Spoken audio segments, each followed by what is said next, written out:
Tenemos con nosotros un capellán castrense, que yo no sé si ahora es misionero, que tiene una historia muy interesante, compleja, dura también. Nos referimos al padre Ignacio María Doñoro, que es capellán castrense, ha estado en la Guardia Civil, estuvo en Echaurrondo en esos tiempos duros de mucho terrorismo, siempre ha estado dedicado a los demás. Y en un momento determinado su vida ha dado un cambio, sigue evidentemente siendo sacerdote y está en lugares del mundo donde pasan cosas terribles. Bueno, vamos a hablar de ello y qué podemos hacer nosotros también para echar un cable si es posible. Padre Ignacio María Doñoro, bienvenido a Conexión Vida. A ver, ¿qué hace un hombre, para adentrarnos un poquito, ¿no? O para empezar la historia? Un capellán, pero que es castrense. Sí.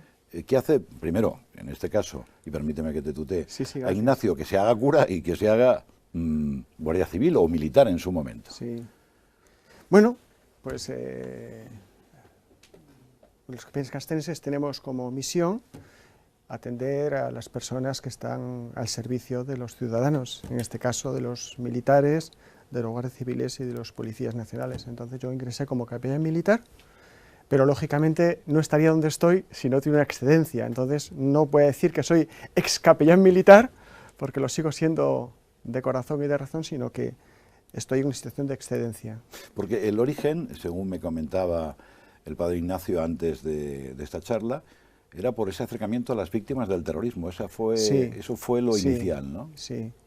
Bueno, yo ahora si digo al de las cámaras que soy de Bilbao, pues más de uno se va a asustar. Entonces, Dios mío, qué horror no ser de Bilbao. Pero he tenido la inmensa suerte de ser de Bilbao, pero la gran desgracia de vivir en mis propias carnes lo que eran las consecuencias de la barbarie terrorista. Y entonces dentro de mí siempre hubo una vocación, una decisión de apoyar a las víctimas del terrorismo, y quizás pues esa fue una de las grandes razones por las cuales ingresé de capellán militar y después pedí los destinos más cercanos, ¿verdad?, al País Vasco, ¿no? Porque según lo que he podido leer yo, es que ahí empezaba un poco esa labor, que yo la he vivido también haciendo la mili, que, bueno, pues que llevaban chavales desarraigados, sin cultura, sin saber por dónde iban, y ahí estaba el pater haciendo un poco de las suyas. Era hermosísimo, ya, ¿no? Teníamos una escuela de alfabetización para chicos que no tenían grado escolar, teníamos una serie de, bueno, pues una serie de mecanismos para mejorar aquellas vidas, ¿no? Especialmente, y últimamente los últimos años de mili en España, pues iban pues gente pues muy necesitada, ¿no? Es cierto. Y esa, ya que estamos puestos a hablar, y si no, pues otro día continuamos porque esto tiene para mucho. A ver, yo eso lo viví y algo positivo tenía la mili. Otros decían, he perdido un año de mi vida, pero había gente que les sirvió para salir adelante porque lo que había que ver, gente que no sabía ni leer ni escribir. Que luego se supone que la educación ya está al alcance de todos, pero yo tengo mis dudas también, ¿no? Si eso se ha mejorado, obviamente, pero todavía se podía seguir mejorando, ¿no? Sí. Bueno, yo luego después tuve la Guardia Civil, entonces ya no hablamos de mili, sino que eran personas que estaban dando la cara por nosotros, estaban defendiendo nuestras libertades, estaban incluso defendiendo a aquellos que les atacaban, ¿verdad? Y tuve la inmensa suerte de estar en el cuartel de la Guardia Civil de Echaurrondo. Yo suelo decir que estuve con los mejores hombres y mujeres de España, ¿no? Y luego ya pues estuve en la Academia de Aranjuez y de ahí pues tomé la decisión de que a la vez, porque yo a la vez que estaba de capellán militar, yo compaginaba esa labor pues con misiones concretas, ¿no? Que hablaremos después, ¿verdad? Bien, pero y, lo que no, y ahí tomé la decisión ya de dejarlo, ¿no? Y pedí una excedencia. Pero siempre se puede volver, ¿no? A mí me llama la atención porque ustedes recordarán la noticia de que Benedicto XVI, de pronto, pues alguien le pone, o se pone él, mejor dicho, pero alguien le lleva un tricornio. Y va el Papa y se lo pone, ¿no? Sí. No sé si aquí tenemos al culpable, uno de los culpables. No, yo soy el culpable. El culpable, ¿no? Sí. ¿Qué se le ocurre? Dice... Yo fui el que le puse el tricornio. No se me ocurrió, estuvo más que premeditado. En ese momento hubo que decir pues que fue una, en fin, pues había que las noticias no es que sean verdad ni mentira, sino se dice parte de lo que interesa que escuchen los demás, ¿no? Pero lo que sí es cierto es que era una situación también un tanto curiosa dentro de la Iglesia del País Vasco, no voy a hablar de ese tema, pero se necesitaba, ¿no? Se necesitaba ver a un Papa con un tricornio, se necesitaba ver que la máxima jerarquía de la Iglesia estaba al lado de la Benemérita, estaba al lado de los que más sufren, y realmente pues costó, pero se consiguió. Antes lo había intentado en otros sitios. Pero decidió, ¿fue el Papa el que decidió, me lo pongo, o alguien decía, bueno, pues... De eso no me acuerdo, hace muchos años ya. Pero el caso es que se lo puso, ¿no? Bueno, eso entra dentro de la... Es pura anécdota porque pertenece a otro capítulo. Sí, pero bueno, pero ahí está, ¿no? Sí. Bien, hay un momento que el padre Ignacio María Donsoro descubre... Donoro, perdón. Doñoro. Descubre cosas, ¿no? ¿Dónde empieza ese periplo por las cosas que le pasan a niños, a jóvenes en diferentes partes del mundo? ¿Dónde empieza? Sí, pues empieza en Ichaurrondo. Empieza en Ichaurrondo hace pues casi 20 años, ¿no? A mí unos amigos me dan un dinero para comprar juguetes para los Reyes Magos de los niños, ¿no? Un dinero que era desproporcionado, no me acuerdo ahora, estaba pensando en pesetas, que eran términos de pesetas, creo que son 18.000 euros o 20.000 euros. Pues habría que mirar de vez en cuando, que las cosas parece que nos cuestan poco. Hay que recordar poco, las pesetas, ¿no? Yo me acuerdo que eran pesetas. Sí, pero los sueldos siguen siendo... Y lo cierto es que bueno, pues los niños del cuartel de Ichaurrondo no necesitaban ese dinero, no necesitaban tantos juguetes. Los padres, a pesar de estar muy bien remunerados los guardias civiles, era complicado para un guardia civil estar allí en el País Vasco. Era complicado jugarse la vida y comprometer a sus familias, ¿no? Y entonces, pues, así de sencillo, hablé con el director de la policía y le dije, ¿por qué no me dice usted un lugar del mundo donde yo pueda destinar este dinero? Me refiero al tercer mundo, ¿no? Para mi sorpresa no me dijo a la India ¿no? Sí me dijo El Salvador. Bueno, y además no solamente me dijo El Salvador, sino que me sacaron un billete para ir a El Salvador, con lo cual ya no tenía opción para decir que no. Y fui a El Salvador y efectivamente me encontré una hambruna impresionante, niños agonizando. Nunca he vivido una realidad así tan tremenda, tan trágica. Nos llevábamos a los niños que estaban agonizando a una casita que tenían las monjas, se llama más en la capital. Eso cuando había pasado ya el conflicto del Salvador, ¿no? Sí, había pasado la guerra del Salvador. Pero bueno, como toda guerra, está la posguerra, ¿no? Están las consecuencias de la guerra y que siempre la pagan los más pobres, siempre la pagan los mismos, ¿no? Y bueno, pues estando allí, en aquella situación de locos, porque era ver y morir gente, yo una noche no podía dormir y entonces pues estaba escribiendo, o sea, quiero decir estos detalles porque no estaba durmiendo, no fue un sueño, no, yo estaba escribiendo como una catarsis para intentar asimilar todo ese horror que yo estaba viviendo en El Salvador. Y entonces me vino la imagen de un niño a la cabeza. Había visto miles de niños. La característica de aquel niño es que llevaba una camiseta del Real Madrid, que eso pues llama la atención, ¿no? Y al día siguiente, por la mañana, te preguntan a los salvadoreños, padrecito, ¿qué tal durmió usted? ¿Cómo le fue? ¿Cómo amaneció? Y le digo a la monja, pues mire usted, no he dormido nada, o sea, estoy levantado toda la noche y además me pasó una cosa muy curiosa porque toda la noche he tenido la imagen de un niño delante de mí y no sé por qué. Y la monja se queda así con una cara de susto y me dice, ¿qué sabe usted de ese niño y tal? Y yo no sé nada. No, ¿a usted qué le han contado de ese niño? No me han contado nada. ¿El niño de la camiseta del Real Madrid? El niño de la camiseta del Real Madrid. ¿Qué le han contado? No sé nada. Y entonces había una monjita que estaba acompañándonos. Aquella monjita le habían dado como 3, 4 meses de vida. Tenía cáncer, estaba muriéndose y la pobre quería hasta el final estar ahí al pie del cañón. La Madre Rosa. Y entonces dije, bueno, pues esta es la que me va a contar a mí. Siempre una monja chivata, ¿no? La monja chivata. ¿Quién es? Me fui a la monja chivata y le pregunté, ¿qué pasa, no? Me ha pasado esto y me dicen que no me pueden decir nada. ¿Qué pasa con ese niño? Y aquella pobrecilla se echó a llorar y me dijo que, por favor, que no dijera nada, que le habían vendido para tráfico de órganos. Y yo, ya está aquí la milonga salvadoreña para sacarme el dinero. Llevaba ahí mis 18.000 euros, ¿no? Ya me quieren sacar dinero y tal, ya estamos, ya. Bueno. Pero aquella monja no me podía mentir porque iba a morir. Y su reacción no era una reacción normal, era realmente una reacción de dolor. ¿Y quién lo había vendido? Pues la historia es que tenía, creo que eran 4 hermanas, tenía el niño, y los padres, el niño tenía una parálisis toda la parte izquierda de su cuerpo, y entonces, como estaba el niño grave, pues los padres habían decidido matarlo por por el dinero que fuera, que ahora voy a contar la historia, y ya está. Y de esa manera, pues, ayudar a su familia. Yo recuerdo un anuncio en televisión que había, esta niña cuesta una lavadora, pues una cosa así, ¿no? Es decir, lo habían vendido los padres. A mí aquella realidad me costó aceptar, hasta que ya le dije a la monja, mi hermana, usted va a morir, y yo soy un tío loco. Entonces, usted va a morir y yo estoy loco, ¿por qué no rescatamos al niño y hacemos algo decente en nuestras vidas? ¿Qué le parece? Y efectivamente, fuimos allá, entramos por la puerta del diablo, que dicen que es por donde entran los españoles conquistadores. Llegamos a la zona, el niño estaba semidesnudo, entre todo el poblado le vistieron al niño, su camisa, pantalón, zapatos, tal. Lo pusieron guapísimo, parecía que iba a hacer la primera comunión. Y bueno, pues lógicamente pregunté, ¿cuánto han pagado ustedes por el niño? A los padres, ¿no? Y hablaban así, un maya mezclado con español. Y yo llevaba mis $18.000 encima. Y 25.000. Entendí, $25.000, wow. Digo, no, pues yo, habrá que sacar el resto. ¿Que eran en moneda autóctona? No, hablaban de dólares. Hablando de dólares. Bueno, el proceso de dolarización en El Salvador es bastante fuerte, ahora ya no sé cómo está, pero se pagaba en dólares.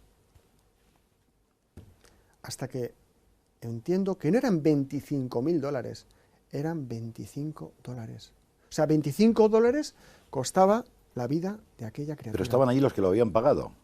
Estaban allí sus padres. Estaban allí sus padres. Pero los padres ya habían cobrado ese dinero. No lo sé. El caso es que se pudo rescatar al... El caso es que yo pagué $26, $26, agarré al niño, le metí un empujón en la camioneta. Por supuesto, aquellas personas que estaban, había personas allá que pensaron que yo era un traficante de órganos o yo qué sé, y entonces lo metí en la camioneta.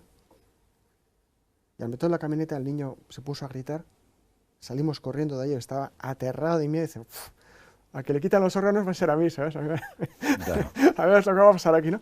Y entonces, pues sí, o sea, salimos corriendo, yo le tapé la boca, el niño se orinó encima, de terror, y le dije, soy sacerdote, vengo a rescatarte, ¿cómo te llamas? Me llamo Manuel, me dice. Pues Manuel significa Dios está con nosotros, no tengas miedo. Entonces salimos corriendo, lo llevamos a una clínica. Al entrar en la clínica, el niño, el pobrecito, con 14 años tenía, se vuelve a orinar de miedo, con lo que significa para un adolescente el tener esa reacción y el darse cuenta, y lo llevamos al médico, y en el médico, y quiero contar este detalle porque es que para mí es importante, ¿no? Explicar un poco lo que ha sido mi vida después. Pues el médico le dijo, pues quítate la ropa, ¿no? Y en ese momento el niño empezó a temblar, a tiritar. Lo agarré fuerte, le abracé y le dije, Manuel, te vamos a rescatar, nadie te va a hacer daño, hijo, nadie te va a hacer... Voy a dar mi vida por ti si es necesario, nadie te va a hacer daño, nadie. Y le dije al médico, usted no puede, por favor, ocultarle, pero no le quite la ropa. Ah, no hay problema. Y en ese momento el niño me miró y, wow, me miró de tal manera que yo dije, oh, Dios mío, ¿ahora qué va a ser de mi vida? Porque me miró con tanto cariño, me miró con un amor tan profundo, que yo realmente puedo decir que yo vi ahí la mirada de Dios. Yo vi ahí la sonrisa de Dios. Yo vi el agradecimiento de Dios. Y yo dije, Dios mío, pero si mi vida estaba muy montada, yo estaba con la Guardia Civil, tal, cual, pascual. ¿Qué hago aquí, no? Y ahora mi vida, porque después de este niño habrá un segundo, y habrá un tercero, habrá un cuarto. ¿Y qué fue de ese niño? Bueno, pues sí, ese niño costó muchísimo más, se recuperó en una semana, son cuerpos que nunca tuvo ninguna medicación, se recuperó de su parálisis, y luego hubo que hacer piruetas en el aire para poder registrarlos. Es otro tema, ¿no? Del tráfico de menores es porque no existen para el Estado. Entonces rehacer una partida de nacimiento con declaraciones juradas y tal fue mucho más complicado que tal. Y curiosamente ese niño, que no es normal que lo agradezcan después, curiosamente años después, a través de otra monjita y tal, me escribió una carta y tal, o sea que ya no sé esa carta dónde estará, porque han pasado ya tantos niños. Pero que vive que felizmente, sí, está vivo, gracias a Dios, ¿no? está bien, sí. Estamos hablando con un ser peculiar, esa es la verdad. El padre Ignacio María Toñoro, él mismo dice, estoy loco. No, está a favor de los demás.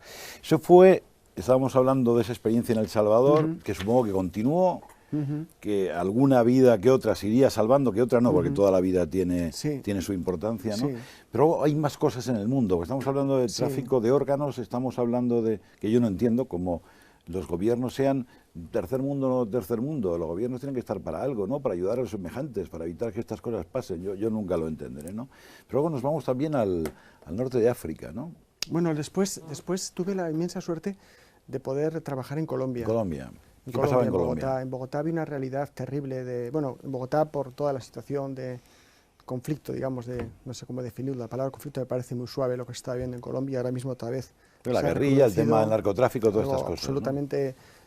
Creo que Bogotá es una capital que está preparada para 500.000 habitantes, se convierte en 8 millones de desplazados, y eso, pues eso, da lugar a las mafias, da lugar a lo peor de la persona, ¿no? Y entonces, pues sí. Sí, allí tuve la suerte de estar colaborando con una institución que se llama ICBF, Instituto Colombiano de Bienestar Familiar, para intentar pues erradicar todo este tipo de cosas, ¿no? Y en un modelo, bueno, pues este modelo canadiense de acogida familiar y tal, bueno, pues en otros niveles, ¿no? Y gracias a Dios hubo una política muy fuerte por parte del presidente Álvaro Uribe para erradicar todo este tema, además los gamines, ¿no? Era una cosa, pues, era un fenómeno, o desfenómeno, no sé cómo decirlo, ¿no? Que llevaba muchísimos años arrastrando en Colombia, sí. Pero, claro, dicen, ¿y este cura qué hace aquí? También necesitará... Eso también me lo pregunto yo.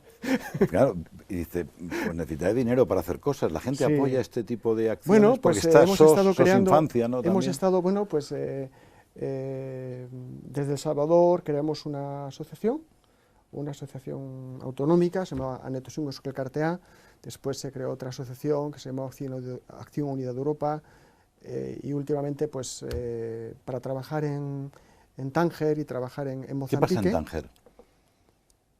Bueno, en Tánger pasa, en Tánger pasa que nos hemos convertido en ciegos, en sordos y miramos para otro lado.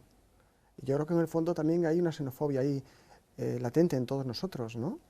Es decir, hay una población que está sufriendo una auténtica, lo indecible, hay un montón de población desplazada y de niños y que se han quedado ahí, que no consiguen cruzar el estrecho. Yo me acuerdo una vez hablando en Tánger con un niño que me decían, bueno, y yo le explicaba, ¿no? Había intentado 2 veces cruzar el estrecho, ¿no? Y le habían cogido la policía, gracias a Dios, no había muerto, porque todos prácticamente mueren. Estamos hablando de niños de la zona que vienen de más abajo de todo. Vienen más abajo, vienen de la zona más cerca de la sahariana, ¿no? Subsahariana, sí, efectivamente. Y sí, o sea, ahí en Tánger estuvimos colaborando en varias casas de rescate para niños, ¿no? Es decir, pero esta es la realidad que se da en todo el mundo. Esta es la realidad que se da en todo el mundo. Igual que está la realidad de la droga, está la realidad del aborto. Es decir, la realidad de que no valoramos la vida en su justo precio porque no nos toca a nosotros, ¿no? No nos toca a nosotros. Yo no entendía cómo yo podía ir con mi coche, por ejemplo, por Bogotá, y había niños que hacían de reclamo para los turistas, haciendo niños dragón, que eran echarse gasolina en la boca y luego incendiarse la boca y de esa manera pues conseguir unas monedas. No lo podía entender. O no podía entender la realidad de Bogotá, de niños jaula, que los metían en unas jaulas y los iban pasando para abusar sexualmente de ellos. ¿Qué podrían encontrar de novedad, un pederastia en ese tipo de prácticas? O sea, no lo puedo comprender. Pero lo cierto es que esa es una realidad que está ahí. Que está ahí, ¿no? Que está ahí. Es incomprensible. O cómo la policía de frontera pues retira a los niños porque molestan en Tánger a los turistas, ¿no? Tánger es una ciudad tan bonita, tan española además, y tal, ¿no? O no podía entender cómo las empresas farmacéuticas, pues eso, o sea, buscando siempre sus beneficios y tal, con el tema de los antirretrovirales para el VIH, ¿no? No podía entender, ¿no? Pero esa es la realidad, o sea, el no poder entender no significa que la realidad no exista, no encontrar explicación no significa que el hecho esté ahí y que tengamos que hacer algo, ¿no? O sea, que estamos viendo que en este mundo, en el que nos toca vivir, tan bonito por un lado y tan trágico por otro, pues hay gente que, pues si lo estamos viendo constantemente, en barcos que se quedan ahí en alta mar, que se hunden, gente mayor, bueno, de mediana edad, o jóvenes, y sobre todo los niños. Y los niños ya es que no valen nada, ¿no? Claro, un niño no produce, con lo cual si no produce, no me vale para nada. Y pero es el futuro. Muchas veces el tema del tráfico de los menores son hijos de relaciones no deseadas. Y entonces a veces incluso al padrastro le molesta la realidad de esa criatura que está ahí. Sí, porque según he leído, porque ahora nos iremos acercando a la última etapa del padre Ignacio María Doñoro, que es en tierras de Perú, Ajá. donde también hay otro problema con los niños, porque al parecer pues hay madres que tienen 3 o 4 hijos que no sé cómo los sacarán adelante, si pasarán hambre, que son de padres diferentes. Y hasta 10 hijos de padres diferentes. ¿Pero qué pasa ahí? O sea, porque yo no quiero culpabilizar a nadie, faltaría más, pero que esta mujer, ¿qué hace? ¿Ya? No sé, es complejo, es difícil de entender para nuestra mentalidad, ¿no? Sí. Y es una mentalidad próxima, estamos hablando de pues la misma cultura, entre comillas, ¿no? Hay una tradición católica ahí. Vamos a ver, yo quería resaltar algo. Hace 50 años a mí me contaban que había un terremoto en China y yo me sentía lejano a ese terremoto. Mañana si hay un terremoto en China, dentro de 5 minutos yo lo puedo ver por internet y veo cómo es el terremoto. Y pues tengo los medios para tomar un avión e irme a China. Es decir, en este mundo de la globalización, yo creo que no podemos obviar este tema. O sea, tenemos los medios suficientes para erradicar el problema del tráfico de niños, que me parece que es lo peor. Yo estoy en un sitio donde se da una predación terrible de la naturaleza, que es el Amazonas. El Amazonas que dicen que es los pulmones del mundo, ¿verdad? Que es de una exuberancia increíble, de una gente maravillosa también. Bueno, pues en ese sitio, en la selva del Amazonas, yo estoy en la zona peruana, el Amazonas es inmenso, han encontrado oro. Ya. Entonces se crea la minería ilegal, no la minería legal, sino la minería ilegal, donde no hay que pagar impuestos, no hay que pagar nada. Y eso conlleva pues a un montón, ya no solamente que es que estoy depredando la naturaleza e incluso estoy extrayendo el oro a base de mercurio, con lo cual estoy contaminando, estoy machacando todo, ¿no? Estoy destrozando. Yo digo, son paisajes lunares, sino que llega un momento en que empiezo a destrozar mi entorno y empiezo a destrozarme a mí mismo y mi propia moral, hasta el punto de decir, pues voy a coger una niña, me la voy a traer, ¿qué es lo que hacen? Buscan niñas de 8 años, 10 años, van a las zonas más altas de Cuzco, las zonas más pobres, a los cerros dicen, las zonas más altas, y los llevan para tráfico sexual. Y estas chicas allí tienen a sus hijos pues frutos de relaciones no deseadas, frutos de violaciones, etcétera, etcétera, etcétera. Hasta ahí ha llegado el hombre, hasta ahí ha llegado la persona. Vamos charlando con el padre Ignacio María Doñoro, que tiene una historia que vaya historia que tiene. Estábamos en Perú, en esa selva amazónica, esos desalmados que cogen una niña, que tendrán unos padres, y los padres, ¿qué pasa? Dice, llévate la niña por tanto, bueno, pues, o un trabajo menos que tengo. Ya digo, muchas veces son frutos de relaciones no deseadas, y esa niña o ese niño molesta, pues porque le está recordando a una historia anterior. Pero bueno, ¿pero qué culpa tiene el niño, no? Claro. ¿Qué culpa tiene el niño? O sea, mira, yo sé que el que me está oyendo ahora mismo, me quiero dirigir a ti que me estás oyendo, que me estás escuchando. Esto no está... Pues ahí tienes tu... Si me permites una vez, yo solo quería apuntar, porque luego quiero dejarte el tiempo del que disponemos para que digas lo que quieras. Yo estaba pensando que de pronto ocurre un terremoto terrible en Nepal, pero se movilizan, la gente va y se supone que se ayuda. Claro. Y esto, claro, como esto no hace ruido, aparentemente, dice, yo me entero que en Perú está pasando esto. Sí. Bueno, estamos haciendo ruido ahora, porque no hay una respuesta. ¿O qué respuesta puede haber?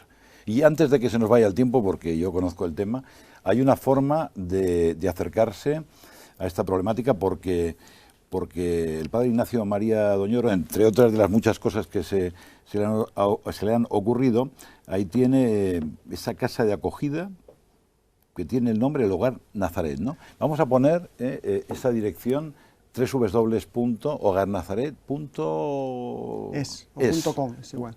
.es. Lo digo, ahí lo tienen para que investiguen, miren, sepan lo que pasa y echen un cable a ser posible. Y antes de dejar ese tiempo para que diga el padre lo que quiera, en todos estos jardines que te has metido, yo sé que tu vida ha peligrado, ¿no? Porque si uno se mete en medio de estas claro, lógico, claro. Ha sido molesto para mucha gente. Claro, y ha habido agresiones, ¿no? Sí. Me he enterado que no sé, que te quedaste con la espalda y con la espina dorsal. Bueno, ahora me está curando el médico, un médico fantástico, está aquí en Madrid precisamente. O sea, no es que vaya él allí de caballero andante, mira que yo, no, que encima se peligra. Claro. Pues hay que tener reaños, ¿no? Bueno, o hay que tener muy claro qué es lo que Dios pide, ¿no? Entonces, pues como sacerdote o como cristiano, cuando veo clarísimo, yo decía que en aquel niño, en aquella sonrisa, estaba la sonrisa de Dios.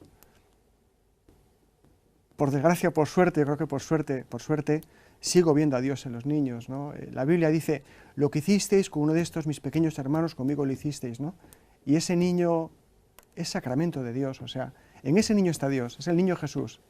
Y no me puedo hacer otra cosa, o sea, ojalá pudiera volver otra vez a la Guardia Civil. Padre Ignacio, cuando ves que uno se están peleando por ahí para conseguir cotas de poder, sí, para ver si tengo una poltrona aquí, a ver si saco de aquí, si saco de allá, ese egoísmo, menos mal que todavía queda gente que defiende o lo intenta con todas sus fuerzas a los demás. Nos queda 1 minuto y medio, esa es la cámara. Padre, di lo que Yo quiero una respuesta para ti, yo que me estás escuchando, que le habrás escuchado 1000 veces este tema de tráfico de menores. Yo quiero una respuesta. Y una respuesta no puede ser, ay, a mí me gustaría ir allí y ayudar. Ah, pues a mí me gustaría mandar unos, otra vez me decían, unos calzados, unos zapatos de mi nieto. Da una respuesta de verdad. Atrévete a dar una respuesta de verdad. Atrévete a cambiar el mundo. Yo ahora contando la historia de El Salvador, me acordaba de la película esta de Lista de Schindler, ¿no? que parafrasea al Talmud cuando dice que yo no puedo cambiar el mundo, pero sí puedo cambiar el mundo de una persona. O sea, yo en aquel momento, yo soy consciente que le estábamos salvando la vida a Manuel, que estábamos cambiando la vida a Manuel. Ahora hemos cambiado la vida de 450 niños. 450 niños que están vivos gracias a la respuesta de mucha gente que poquito a poco va mandando sus donativos, va haciendo su apoyo, va haciendo sus gestiones. Ahí tienes una página, hogarnazaret.es. Es una respuesta de verdad. Lo demás son chanflainas. Ahí tienes una respuesta cierta. hogarnazaret.es. Ahí tienes unos medios, ahí tienes un montón de relatos que además pues creo que pueden ayudar a entender la realidad. No son exageraciones, no son fábulas, no son cuentos, son realidades, historias concretas de niños. Ahí tienes fotografías y ahí tienes también un crowdfunding, tienes una manera de poder hacer tus ingresos, de hacer tu donativo. Esa es una respuesta de verdad. Las lamentaciones no sirven para nada. No se trata de que des mucho o des poco, se trata de que te des. Pues queda claro. Yo es que estaba visualizando, imaginando que esa niña que han ido a buscar a las montañas para solaz y disfrute de no sé qué desalmado, puede estar en ese hogar, ¿verdad? Está en ese hogar. Y crecer. Si nos enteramos, y está en ese hogar. Y crecer y ser feliz. Podemos estar horas y horas y horas contando historias de vida con mayúscula, historias de resiliencia, historias de niños que a pesar de, el otro día lo comentaba, ¿no? Niños con 10 años que no saben hablar porque nadie les ha enseñado a hablar. Niños destrozados, niños que parecen un trozo de carne y son capaces de sonreír, son capaces de vivir y son incluso capaces de compartir, que nos dan inmensas lecciones de generosidad. Pues aquí hemos tenido al padre Ignacio María Doñoro, de Bilbao, ya se nota. Se nota, pues. Que yo no sé si es capitán o comandante castrense, es cura, es padre, y sin tener hijos es padre de muchos chavales, que supongo que tarde o temprano se lo podrán agradecer, o quizás no le hace falta, él con que sean felices lo ve suficiente. Si pueden, echen un cable. hogarnazaret.es. Ahí queda dicho. Es como los misioneros, ¿eh? Siempre van. Ojalá se pueda ir triunfando. Gracias. Y a ver si desaparece del mundo toda esta miseria. No nos quedemos indiferentes ante el dolor del otro. Porque el dolor del otro al final es nuestro propio dolor. Gracias. Y enhorabuena. Gracias. Enhorabuena. Hasta aquí nuestro Conexión Vida de hoy. Sean en lo posible felices, pásenlo bien y echen un cable. Echen un cable.